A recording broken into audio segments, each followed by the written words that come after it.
దేవుడు మన విశ్వాసాన్ని ఆయా సమయంలో పరీక్షిస్తాడు, మన ఆత్మీయతను పరీక్షిస్తాడు, దేవుని పట్ల మనకున్న నమ్మకాన్ని పరీక్షిస్తాడు, నిజాయితీని పరీక్షిస్తాడు.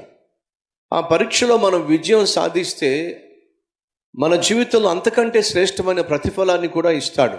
మళ్ళా చెప్తున్నా, పరీక్షింపబడినటువంటి ఆత్మీయుడు పనికిరాడు. మీరు ఏ వస్తువునైనా చూసుకోండి, ఆ వస్తువు తయారు చేయబడినప్పుడు అది పరీక్షించబడుతుంది.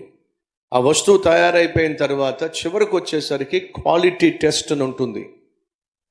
ఆ క్వాలిటీ టెస్ట్లో అది నిరూపించబడాలి. ఇది మనం అమ్మినట్లయితే కొనుక్కున్న వానికి న్యాయం చేస్తుంది, కొనుక్కున్నందుకు ధర్మం చేస్తుంది అని చెప్పి అది నిరూపించబడాలి.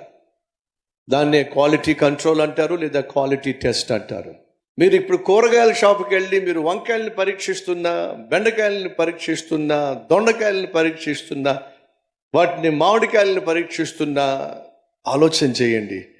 ఒక పూట భోజనం కోసం ఇంత పరీక్షలు చేస్తున్నానే, మరి 70-80 సంవత్సరాలు ఒక మంచి వ్యక్తిగా నేను బ్రతకాలని ఆశించే దేవుడు మనల్ని ప్రతిరోజు పరీక్షిస్తాడు. అర్థమవుతుందా మీకు? పరీక్షించబడితేనే పనికొస్తుంది. పనికొచ్చే పాత్రగా నేను ఈ భూమి మీద ఉండాలని దేవుడు ఆశపడుతున్నప్పుడు ఖచ్చితంగా మనల్ని కూడా దేవుడు పరీక్షిస్తాడు. కొన్నిసార్లు ఆర్థిక సమస్యల ద్వారా పరీక్షిస్తాడు, కొన్నిసార్లు అనారోగ్యం ద్వారా పరీక్షిస్తాడు, కొన్నిసార్లు ఆటుపోటులను అనుమతించి పరీక్షిస్తాడు, కొన్నిసార్లు అవమానం గుండా పరీక్షిస్తాడు. అవమానాన్ని అనుమతిస్తాడు, ఆపదలను అనుమతిస్తాడు, ఆర్థిక సమస్యలను అనుమతిస్తాడు. అనేక రీతులుగా దేవుడు మనల్ని పరీక్షిస్తాడు. అబ్రహామును దేవుడు పరీక్షించాడు. ఏమని? అబ్రహామా, నీవు ప్రేమించే నీ ఏకైక కుమారుడైన ఇస్సాకును నాకు దహన బలిగా నేను చూపించు కొండపైకి తీసుకెళ్ళి, పర్వతం పైకి తీసుకెళ్ళి దహన బలిగా అర్పించు.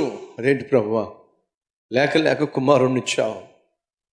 వాడికేమో 16-15 సంవత్సరాలు వచ్చినాయి, వాడే మా ప్రపంచం, వాడు లేకుండా మేము బ్రతకలేము, ఇచ్చింది నువ్వే కదా, తీసేసుకుంటానంటావేమిటి?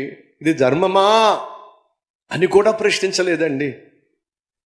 అబ్రహాముకు అర్థమైంది దేవుడు నన్ను పరీక్షిస్తున్నాడని.